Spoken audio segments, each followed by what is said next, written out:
I love pull-ups. And as a coach, there are few things more satisfying than seeing your client get to their first pull-up. I wanted to walk you through the progressions we use in our gym to get people to their first pull-up and beyond.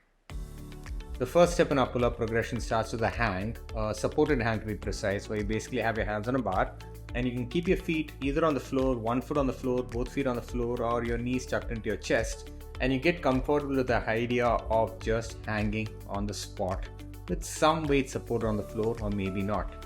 This is step 1. Step 2 is to transition by being in a fully extended position where your legs are straight and your hands are holding onto the bar and you're getting comfortable hanging with all your weight suspended on the bar and your legs are completely straightened out and off the floor. And being able to hold this for somewhere between 15 to 30 seconds is a very good place to be in terms of your grip strength and your ability to keep your back engaged, upper back and grip engaged while you hold the bar and hang. The third move is not exactly a logical third jump because it's quite challenging, and it's one of those moves which even if you get to your chin up or your pull up, it would help to keep this part of the program, because one of the common mistakes people make when they do pull-ups is to not go into what's called the bottom of a dead hang. Most people tend to work with what's called only a part range of a pull-up or a chin-up. It helps to go all the way down and practice this movement where you engage your upper back, more precisely your scapulae, and squeeze them together and then relax them completely in dead hang, and squeeze them together and relax them completely. You could start by doing this in a supported position and slowly transition to doing this with your legs straightened out and getting used to doing it with all your weight on your upper back. The next transition is to set a bar up at about your neck or chin level. You hold on to the bar with your palms facing towards you, and you learn to get your chin over the bar, and you tuck your knees in towards your chest, and you learn to support your weight in this bent elbow top of a chin up position. Now this position can be fairly challenging and it will catch you off guard initially, but the basic idea is to learn to load your upper back, learn to load your arms, and slowly take the weight away from your legs and onto your hands entirely, and get used to what's called the top of a chin up position.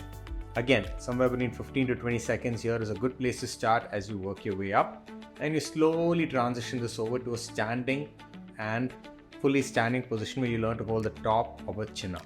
The next step is to slowly lower yourself down from the top of a chin up, learn to control the descent down towards the floor as you hold this. You could start with a folded leg position.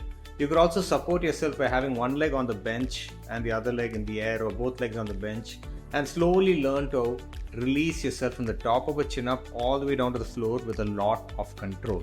The eccentric is a slightly easier phase of the exercise in the chin up, simply because you're not fighting gravity to pull yourself up, and gravity is basically helping you and you're just learning to control yourself as gravity pulls you down. Taking anywhere between 5 to 10 seconds to lower yourself down is a good place to start, and multiple attempts on this will slowly prepare those muscles of the upper back and arms to be able to lower yourself up and pull yourself up. The next step in our progression is to learn to do the full range of motion where you lift yourself up and lower yourself back down in a chin up. You could start with your weights supported on a box and you in a folded position, an L-sit position, or you could start in a slightly more extended position, but the basic idea is straightforward. Your feet and your legs are helping you push yourself up a little bit and lower yourself down. All your body weight is not on your arms and your upper back, and you try and gauge how much weight you're putting on your legs and slowly reduce that load on the legs. You could lift one leg up, you could try and straighten yourself a little bit more, but basically rely less on your lower body and more on your upper body to get the job done, and gradually work towards being able to do more and more reps on this. And as you get better at this, as you say, are able to get a few reps in on this, you should be able to try out a single chin up. You may not get the full range initially, but again, the pull up or the chin up is a long-term battle. It's going to take months, not weeks, to get this right.